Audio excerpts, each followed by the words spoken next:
Bien, continuando con la clase, mencionábamos que son tres las categorías. Acabamos de ver la categoría de contratos de precio fijo y vimos precio fijo cerrado, precio fijo más honorarios con incentivo, contratos de precio fijo más honorarios por cumplimiento de objetivos y también observamos el contrato de precio fijo con ajustes económicos de precios. Hoy veamos las divisiones de los costos reembolsables, que tenemos tres: costos más honorarios fijos, costos más honorarios con incentivos y costos más honorarios por cumplimiento de objetivos. Pero, ¿a qué nos referimos con contratos con costos reembolsables? Esta categoría de contrato implica efectuar pagos, es decir, reembolsos sobre los costos al vendedor, es decir, al proveedor. Es decir, le vamos a reembolsar al proveedor por todos los costos legítimos y reales en que incurriera para completar el trabajo. O sea, aparte de reembolsable, más los honorarios que representan la ganancia del proveedor o vendedor. Este tipo de contrato debe utilizarse cuando se espera que el alcance del trabajo cambie significativamente durante la ejecución del contrato. Es decir, que yo puedo establecer un honorario fijo para el proveedor y a eso le voy a sumar los costos que el proveedor tenga. Hoy veamos los tipos de contratos en este rubro. Primero, los costos, contrato costos más honorarios o costo más porcentaje de costo. Un contrato de costo más honorarios o costo más porcentaje de costos requiere que el comprador, es decir, el cliente, pague por todos los costos más un porcentaje del costo como un honorario. Este tipo de contrato de costos reembolsables no está permitido para las adquisiciones federales en Estados Unidos. Bajo las regulaciones federales de adquisición y en cualquier parte resulta negativo para el comprador. ¿Y por qué esto?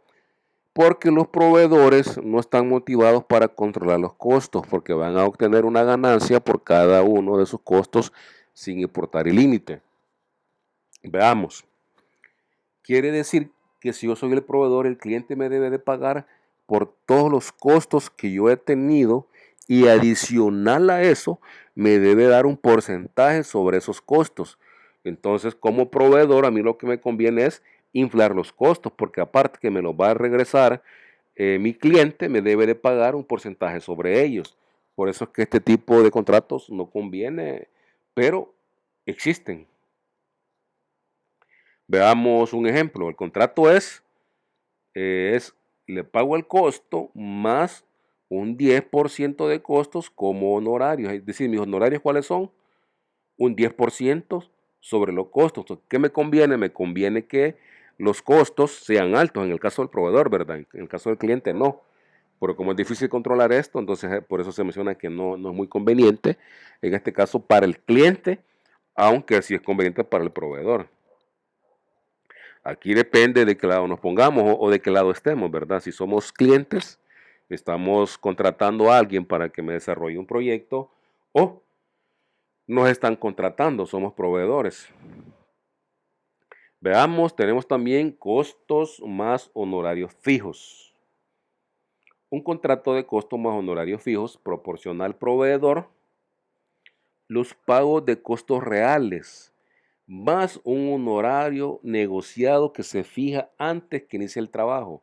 El honorario no varía con los costos reales, es decir, los costos pueden ser los que sean y mi honorario no va a cambiar, no varía porque es fijo.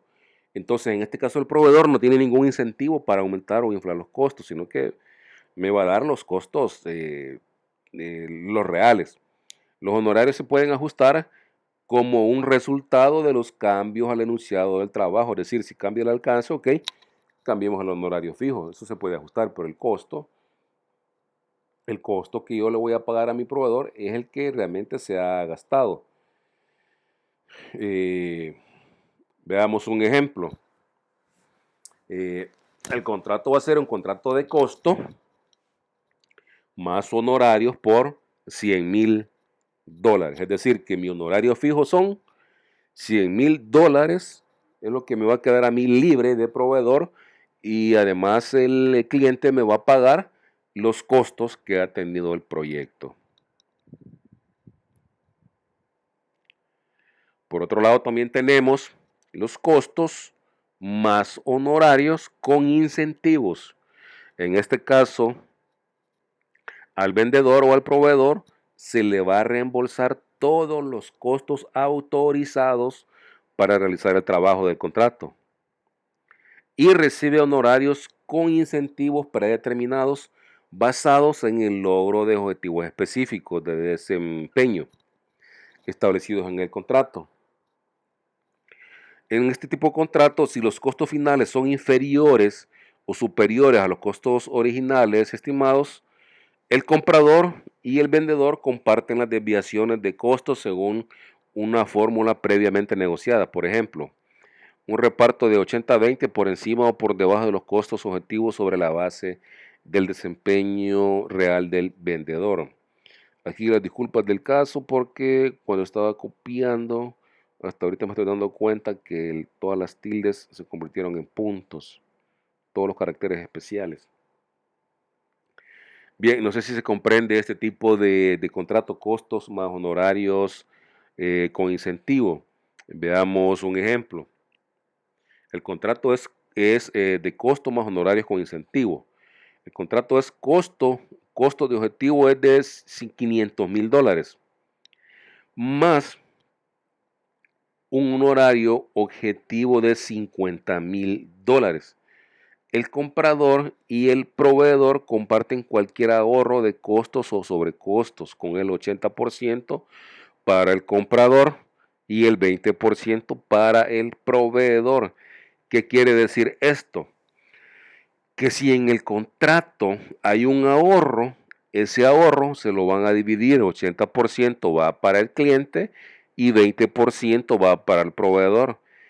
Pero si los costos sobrepasaron lo que tenía planificado, un 80% lo paga mi cliente y otro 20% lo paga el proveedor.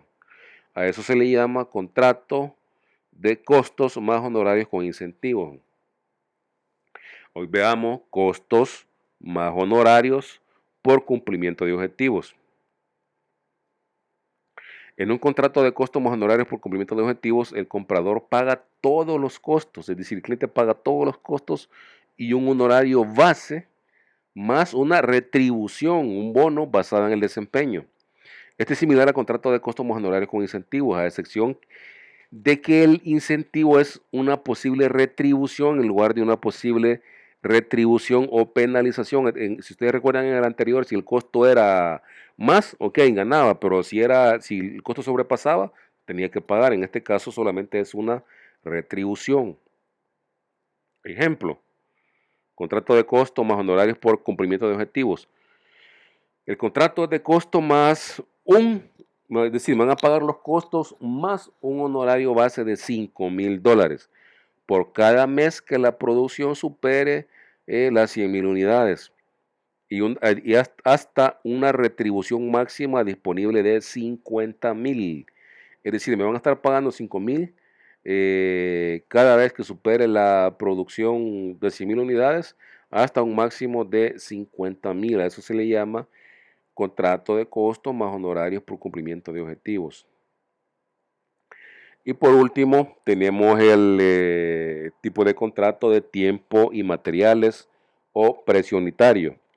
En este tipo de contrato, el comprador paga por cada hora o por cada artículo. Los contratos por tiempo y materiales frecuentemente se utilizan para los esfuerzos de servicio en los cuales el nivel de esfuerzo no puede definirse cuando el contrato es adjudicado. Tiene elementos de un contrato de precio fijo, es decir, precio fijo por hora, y un contrato de costos reembolsables en los costos de material y el hecho de que el costo total es desconocido. Y cuando un ejemplo de esto, quizás para hacerlo de manera simple, es cuando usted decide hacer modificaciones a su casa, quiere hacer una ampliación un segundo nivel. Viene el albañil, le da una cotización a usted y le dice de mano de obra, le voy a cobrar, qué sé yo, $2,000, ¿verdad? Entonces a eso le llamamos el precio fijo. Y tenemos que estar pagando por el costo de los materiales. Ahora bien, también esto se puede pagar por hora o por día, pero en el ejemplo que les acabo de mencionar, ¿qué pasaría si usted le dice al albañil, ok, le voy a pagar al día, le voy a pagar $25 por honorarios al día, voy a pagar el costo de los materiales? ¿Cuánto se va a tardar por ejemplo, un albañil, sabiendo que usted le está pagando por día? Se va a tardar una gran cantidad de días, porque cada día que trabaje sabe que tiene asegurado $25. Y en la otra modalidad, que le esté cobrando un honorario fijo por el trabajo, $2,000, pues lo va a hacer lo más rápido posible. Esto es algo muy similar a lo que pues todos hacemos cuando vamos a hacer alguna ampliación a la casa. Veamos un ejemplo. El contrato es $100 por hora, más, le voy a decir, le voy a pagar $100 la hora, más los gastos eh, o materiales a precio de costo. Y el otro ejemplo es contrato de $100 por hora más materiales a $5 por metro lineal de madera. Claro, este es más específico, ¿no? Y le está colocando ya inclusive un costo a la madera. Aquí tenemos varias opciones, ¿no? Yo puedo definir el costo de la hora a $100 y perfectamente puedo cotizar por separado lo que es el material o que en este caso el proveedor me dé eh, varias opciones para la compra del material. Porque eh, también el peligro que existe acá, que aparte que le estoy pagando $100 por hora, puede negociar con el proveedor de materiales a que se lo dé a X precio y al final pues también puede sacar ganancias hasta de eso. La verdad que todo esto puede suceder en todo el tema de infraestructura, edificaciones. Esto es muy importante, veamos, hemos visto diferentes tipos de contratos, pero por cada tipo de contrato el nivel de riesgo puede cambiar. Es decir, puede haber mayor riesgo para el comprador y menor riesgo para el proveedor o viceversa. Veamos, eh, en un tipo de contrato precio fijo cerrado, el nivel de riesgo para, en este caso, para el cliente es muy bajo, pero es muy alto para el proveedor. Ya lo vimos por qué, ¿verdad? Porque si el costo me cambia, ya dejo de obtener ganancia. Y si nos vamos al extremo, el riesgo puede ser muy alto para mí, para el cliente, cuando hablamos de costos reembolsables más honorarios fijos, porque yo tengo un honorario fijo y decir, yo tengo ya la ganancia estipulada y los costos pues solo los voy a pasar a mi cliente para que los pague. Entonces, en este tipo de contrato el riesgo es muy bajo para el proveedor. Y si ustedes se dan cuenta, ¿dónde está el equilibrio? El equilibrio está en el tipo de contrato de tiempo y materiales, en donde el riesgo es medio para ambos. Al final, ¿qué tipo de contrato es el ideal? Bueno, aquí la respuesta pueden ser varias. Esto depende del tipo de proyecto que se vaya a trabajar. Así es el tipo de contrato que se debería de elegir. Bien, respóndanme por WhatsApp estas dos preguntas. Uno, ¿quién tiene el riesgo dentro de un contrato de costo reembolsable, el comprador o el proveedor? ¿Y quién tiene el riesgo de costo en un contrato de precio fijo, el comprador o el proveedor? Espero las respuestas y abrimos espacio para aclarar dudas que tengan al respecto, que me imagino deben ser muchas.